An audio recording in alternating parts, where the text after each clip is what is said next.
This video is for everyone that has a receiver and wants to step up their home theater game. So we're going to talk about 5 things you should look for before buying a new preamp processor. Okay, listen, I'm not saying there's anything wrong with receivers, because there are some pretty killer ones out there. But once you start going the separates route, that's where things get interesting. Now, before we get into it, if you want to keep up with what's new in the home theater world, like movies and new equipment, consider becoming a subscriber for new weekly content. So the most common way of starting up in the world of home theater is picking out your first receiver. The receiver is the brains of the whole surround sound operation. It's the base of operation, the command center. It handles all the video switching duties and sound processing. This is where you plug all your audio and video sources into using either HDMI, RCAs, XLRs, coax, optical cables, and in some cases Bluetooth or Wi-Fi, like AirPlay or Google Cast. You get the idea. It's a lot. Everything goes in, and out comes your picture and your sound. And don't forget, since it's producing sound, it has to power your speakers, so there are amplifiers built in there too. So to say the receiver has an important task to accomplish every time you power it on would be an understatement. Now, if you think about it, you have the processor, which does all the switching and surround sound duties, like I just mentioned, and a multi-channel amplifier all squeezed into one box. So in most cases, there are usually compromises in audio quality, since you can only fit so much in a little space. Also, having amplifiers share the same housing as all the other electronics can shorten the lifespan, since amplifiers can produce a fair amount of heat. And what's one of the main killers of electronics? It's heat. Keeping the amplifier separate from all the delicate processing chips and circuit boards should not only prolong the life of the processor, but allows for higher quality components to be used, like fully balanced XLR connections and better quality DACs. That brings us to the preamp processor, or Pre-Pro for short. This is basically a receiver without the amplifiers built in. Going with a separate Pre-Pro will, however, be costlier than using a receiver with a similar feature set. I mean, you can get a 5.1 receiver for about $200 nowadays, but you'll be using subpar electronics and underpowered amplifier modules. That brings us to separates. Separates meaning we're going to take the receiver and split it up into 2 parts, the Pre-Pro and the amplifier. Today's topic is the Pre-Pro. We'll tackle the amplifier for another video. So let's talk about the 5 things to look for before making your next preamp processor purchase, and in no particular order.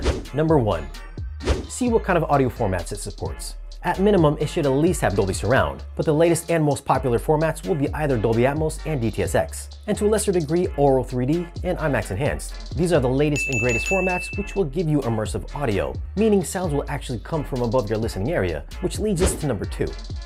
Channels. Check and see how many channels does the Pre-Pro support. When I say channels, that means how many speakers. For surround sound, you want to have at least 5.1 channels, meaning there are left and right speakers, a center, and 2 surround channels. That equals 5. The 0.1 refers to a subwoofer. A subwoofer is going to handle all the low-end frequencies like bass, from explosions, etc. Now, some of the more advanced Pre-Pros can have up to 32 channels or more. Taking a look at the graph, we have a 5.1 setup. Left, center, right speaker, surrounds, and a sub.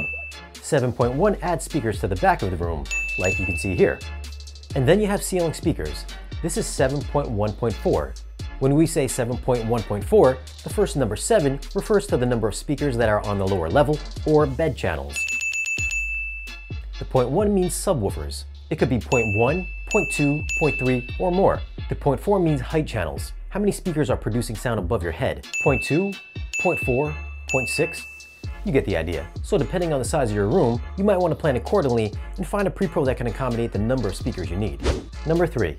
Inputs and outputs. Think about what kind of devices you have, whether it's a cable box, a video game system, Blu-ray player, you know what I'm saying. You want to make sure you have a Pre-Pro that has enough inputs so you can plug everything you own into it, and hopefully with more to spare in case you add more devices in the future. The best quality connection right now is HDMI. HDMI is a one-wire connection that carries both audio and video digitally. The highest standard right now is HDMI 2.0. This should be able to pass all your 4K HDR sources as well as anything below, like 1080p or even 240. The newest version of HDMI is version 2.1. This will support resolutions up to 8K and below. There aren't that many Pre-Pros or receivers that have support for it, but if a manufacturer has an upgrade path for it, then it might be something to look into. If you have some older equipment like say a VCR that uses the standard red, white, and yellow RCA connections, you want to check for those legacy connections as well. Now those are inputs. As far as outputs, if you want the Pre-Pro to control audio and video in another room or several rooms, you'll need support for different zones. Zones is basically just the way of saying different rooms. You'll have the main zone and maybe a zone 2, which can be your kitchen, and a zone 3, which can be like the patio. Having multiple outputs can be handy if you have a projector. You can have one output feeding your projector and the second output feeding a separate monitor or television. This way you don't have to always turn on the projector if you want to watch something, or if someone is watching on the projector, you can watch the same thing in a different room, like the equipment room or the lobby. And of course, one of the most important outputs is going to be the pre-outs to the amplifier. You're going to use these outputs to connect the cable from the Pre-Pro to the amplifier. The amplifier is what's going to power your speakers.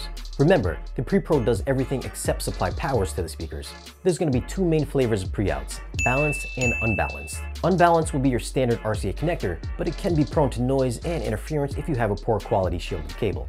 And then you have an XLR pre-out. An XLR should give you cleaner, noise-free sound over longer runs, but for shorter runs, there may be no difference at all. So depending on the type of amplifier you have or will have, make sure the Pre-Pro supports all the same connections. Number 4. Room correction. Room correction can do several things. Most Pre-Pros will come with a microphone that you'll place throughout the main listening area so the processor can take measurements. It'll measure your room's acoustics and adjust the sound of your speakers, so hopefully you'll have a nice balanced cohesive sound. Room correction can adjust all your speaker levels so every speaker plays at the same volume, because you don't want one speaker playing louder than another. It'll measure speaker distance so sounds arrive at your ears at the same time. It can check for issues with wiring, adjust phase, and several other things depending on the room correction software that's built in. Some of the more popular correction methods are Odyssey, YPAO, AccuEQ, ARC, Direct Live, and I'm sure I'm missing a couple others. Some tend to do a better job than others, so that could be a big factor when making your purchase. For me, Direct Live or Anthem's ARC always work the best. Number 5. Features. What features does it have? To be honest, some of the most expensive Pre-Pros have almost nothing except for maybe room correction and maybe a little bit of audio streaming over Wi-Fi. And others can go totally overboard. Maybe you want to play music from your phone using Bluetooth because you don't have Wi-Fi in your house. But if you do have Wi-Fi, you might want to stream your music with built-in apps like Spotify or Tidal. Some Pre-Pros can be controlled by voice assistants like Siri, Google Assistant, or Alexa. You can say things like, "Alexa, turn off the home theater." There's Pre-Pros that can upscale video sources. Some have user interfaces that you can overlay on top of 4K video. If you don't want to use the remote, some even have apps to control it. And maybe one of the more important features is upgradability. This one's kind of a rare feature though. There are certain Pre-Pros that have card-based designs, very much like a desktop computer. This will allow you to swap in new upgrades, like more speaker outputs if you need to add more channels, or if there's a newer version of HDMI, you can just swap out the old version and plug in the new version. So this could keep you future-proof for many years to come. Manufacturers like NAD and Emotiva use this type of modular design, and I hope more manufacturers adopt it.